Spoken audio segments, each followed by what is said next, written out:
Hey folks, it's ioEther, and we're back with some more World of Tanks. As you can see, this is Ninja in his Kranvagn. This is a tier 10 game on Westfield, and so yeah, this should be a fun game. He is partnered up with Camrox 92 from Mahu. Not that that's important at all. It's not like that's the currently top ranked clan in the game, but anyway, so this should be a fun game, one where we should all learn something, right? Now, if you want to kill this thing, how do you do it? First off, don't bother shooting at the turret, ever. Unless you're really far above it. If you're above it, then you should have an okay time penning it. If you're on the flat with it, it's all about 300 all over. If you're below it, don't bother wasting your shells. You might as well hit it with some HE, and even then, it's not going to do as much as you'd like it to. Even the around the gun, all that is well armored. It's not a weakly armored tank. However, if you can see hull, you're probably okay.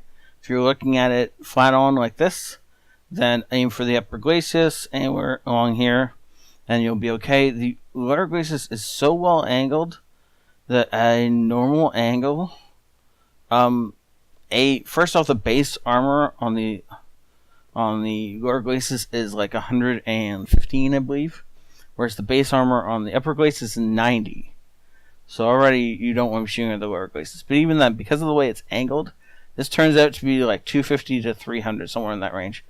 It's not worth shooting at when you're shooting straight on. You might as well just shoot at the upper glacis, which doesn't have nearly so good of an angle when it's straight on, and it's only like 150, 180 armor or something like that. And so you're likely to go through it. I mean, it depends on exactly where you shoot it. Between 150 and 180 though. If it is hull down and looking at you uphill, or rather, you're looking uphill at it like this, you have to get a shot into its lower glacis. Otherwise, shoot some HE at it, track it in place, and run away. Honestly, it's so incredibly well armored. The only benefit you have, the only hope you have, if you're looking at this thing from the ground, is if it turns its turret. If it turns its turret and is looking at somebody else, then this side comes down from 3 to 350 or whatever it is to only about 250. So the more it turns its turret away from you, obviously the better this target gets. But this is what you want to be shooting at as long as it's past about there. Anywhere before this, and you're just going up from 250. And so it eventually, at like this point in time, this is like 600. Don't. Right? But obviously, the more it turns its turret, the better your shot becomes into the side. And the more likelihood of you have just going right through it. And those are your options. So lower glacis or the side of its turret. The cupolas, if you can hit a cupola, I will congratulate you, because honestly, when it's looking down at you, there is almost nothing to see at the cupolas. And I didn't see any point in shooting at the what's it called right here either. So good luck killing this thing if it's looking down on you. Obviously, the Super Conqueror is much the same way, except the benefit of the Super Conqueror, you can still put shots underneath that spaced armor and along the side. Actually, looking into the side of that turret, you can put shots right in there, and that will be really beneficial. Now, before we get into this game, as always, if you think this deserves MVP status, then please hit the like button. If you think I deserve more subscribers, then please share this. And all things, thank the Patrons, for they are awesome. What are you looking at, Ninja? Sorry, the Patrons are awesome. What is Ninja looking at, though? Is that a replay glitch, or is that what he was actually staring at? I don't know, but either way, this poor Roomba. See, WZ gets a nice shot into the side of the turret and is perfectly fine. I'm surprised he's not actually shooting the WZ because of how close he is. Yeah, there we go. So where did that shot go in from WZ? I don't know. Maybe to the side of our tank. Yeah, up under the drivetrain. Or in between the tracks is what I meant to say. Now we just have targets everywhere, and the problem with something like this is the sides of this turret are really fragile. Getting shot in the sides of the turret or the side of the tank is just going to go right through and be a problem. So Ninja's got to be really careful not to let anybody on his flanks. But you can see the domination that Kranvagn is doing just by poking up over the ridge, firing into guys who are fighting other people and don't even realize he's there. This poor 5100 has very little chance against the oh, very little chance against us, and then I just watch the fire start on this poor T10, and as he gets himself annihilated with very little possibility to defend himself, just because he was pointed the wrong way and he wasn't paying attention to what was behind him. Ninja really wants to take out this Roomba, either because he thinks the Roomba is the biggest threat to him, or because it's just a target and it's just there. Now he's going back after this poor 5100, who's going to have very little opportunity to defend himself. And now against the i7, who has a lot better opportunity and has just stuck himself in a silly spot. Roomba hits us for 400 damage. That's unfortunate. But considering we've already done 2,500 damage, it's, you know, we'll take that trade. 2,500 damage for 400, even for 900, right? Which is, I guess, the total we've... yeah, but the total we've taken so far. Even that trade is worth it every day of the week.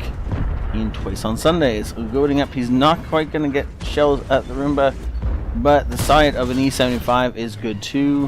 1, 2 shells, 3 shells, and 1 left for the IS-7. Which he unfortunately bounces because he aimed too much for the front of that tank and not enough for the side. He missed the drive wheel, which is I assume what he was shooting at.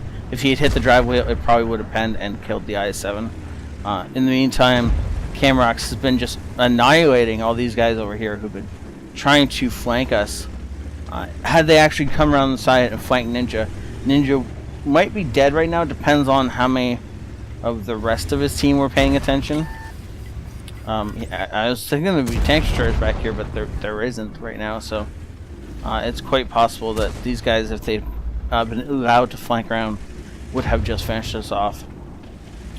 But ooh well.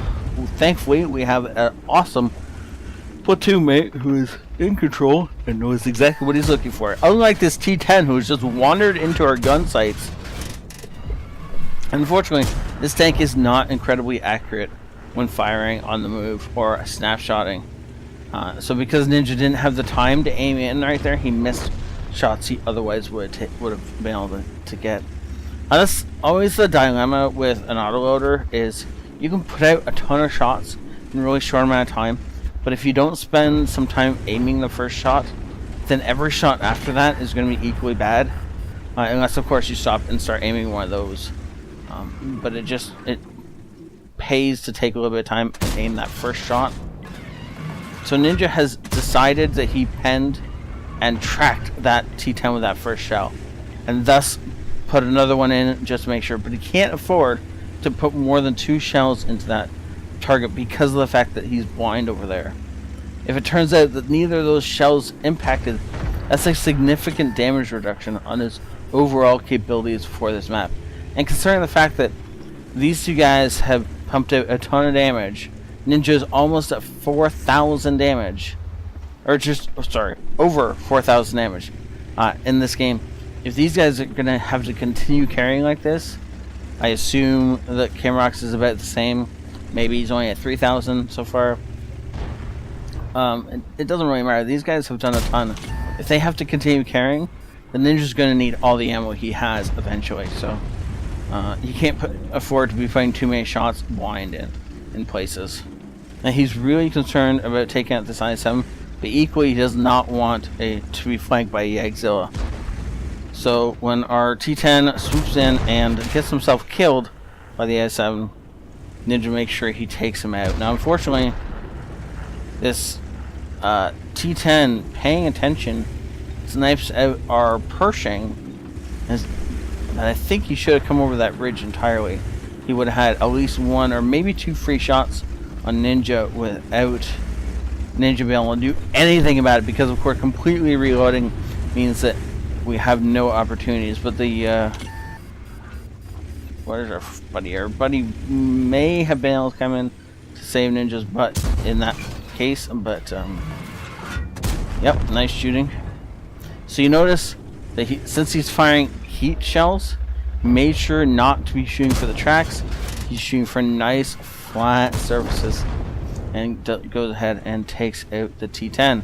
Now Ninja is currently on 7 kills, just over 5,000 damage, but he's only got 12 shells left.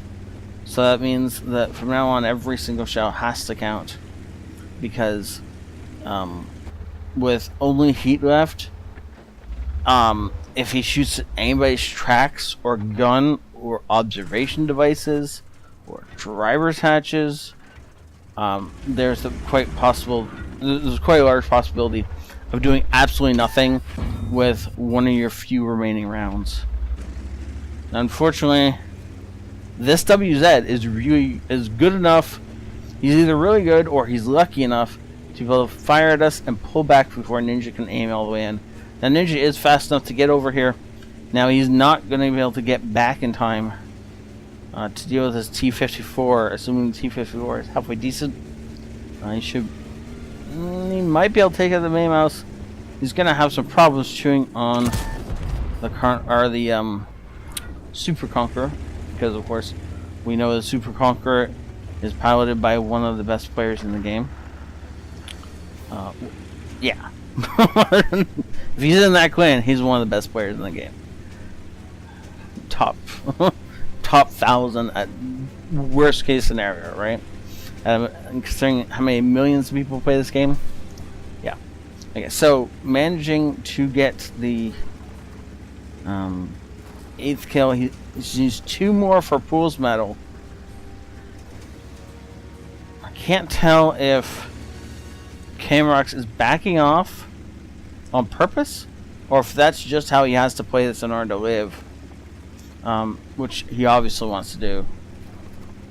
And so it's bought Ninja enough time to get back here after killing the WZ tank destroyer. It was so incredibly annoying. And so now he's going to be looking for the spot on that T-54. Camrox is back behind cover, so that there's a spot on the T-54, and booyah, nice shot. Now with only a T-28 left in the game, this should be an easy victory, assuming we can find the T-28. Assuming the T-28 doesn't know enough about bush mechanics to sit back in a bush.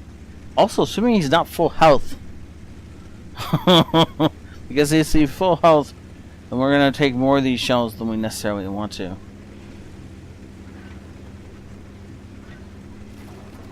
Apparently he's talking to somebody while he's playing the game, because, you know,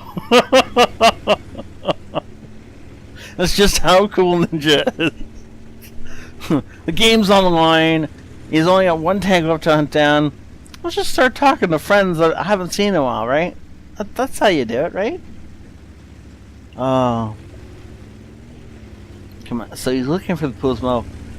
More about that, he's looking for the victories. And these guys right now are scanning these ridge lines, and they're looking for trees falling over. So you can see right there, there's a tree that's been knocked over. Now, if we knew exactly when that happened, we could plot when there was a tank around there. And if one of these trees fell now, then we know exactly where that prototype was, because of the fact that there's no way a tree would fall, except if there was a prototype near it. Now, I don't know if I agree with both of them in the cap circle, but they obviously know what they're doing, so I'm going to let them play this out.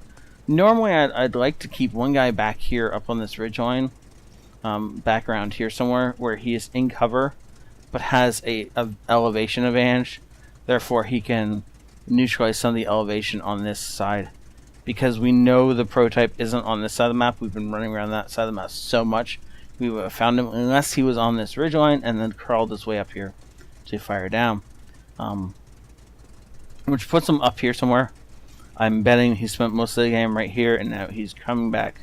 He's going to be firing down at us from right up along this ridgeline. But it looks like he decided to live instead of come defend his cap. Wow. Okay. I mean, Ninja could have spent the time and hunted him down, but the guaranteed win is always the better thing to go for over hunting down an enemy. Because as much as you might be able to hunt down an enemy and win, these two, if anyone knows what it's like to have games, clutched from the jaws of defeat, these two are two of those players that definitely know what that's like. Because I bet more than one occasion both of these guys have been hunted down and then turned the tables on their attackers. And I'm betting most of you do, if you get the opportunity, especially like when one's a one-shot and the other's a two-shot. All this would mean is that Ninja would be able to, if the prototype used push mechanics well, neither of these guys would see him coming until after one of them was dead. And that would be bad, so let's not do that. So, good job winning the game. Unfortunately, meaning giving up that Pools medal. I know that hurts, but well done, and great game, sir. Master Badge, Ace Tanker, Bruiser, Duelist, Fire for Effect, Shellproof, Radley Walters, and of course the Top Gun, not that we care at this point in time. But wow, look at that. That poor 5100. Talk about being picked on and put down. This guy had very little opportunities. Very little. Wait, isn't that his full health? Doesn't that mean that Ninja murdered this poor tier 8 tank? Oh. Oh well. It happens. Good lord, look at that. 5,200 damage, 9 kills, whereas Camrox did the work of the two of them. Wait a second. Why does Ninja have more experience? Is that just from the kills? I'd say he spawned his own targets, but they were in such close proximity to so many tanks that I don't doubt that both of them were spotting their own targets for most of that game. Interesting that the experience difference is so major. Maybe Camrox killed a bunch of weaker tanks, whereas Ninja was mostly shooting at tier 10s? No, that's not true. Interesting. I wonder if that's seriously just 8 kills worth of difference in experience. Anyways, if you have a reasoning why this gap would be so big in what feels like the inverse proportions, I'd love to hear it. 2,400 damage blocked by armor. If only that was still a thing in the game, right? If you still got experience points for damage blocked. Wow. This was a great game. Thank you so much, Ninja, for saying this in. I'm glad you did. And Camrox, if you ever see this, wow, great game, sir. I'd love to see one of your games at some point. Shameless self-promotion, right? Anyways, so if you guys think this deserves an MVP, then hit that like button, please. And share this if you think I deserve more subscribers. And in all things, thank the Patrons for it. They are awesome. And I'll see you guys next time. This is ioEther out.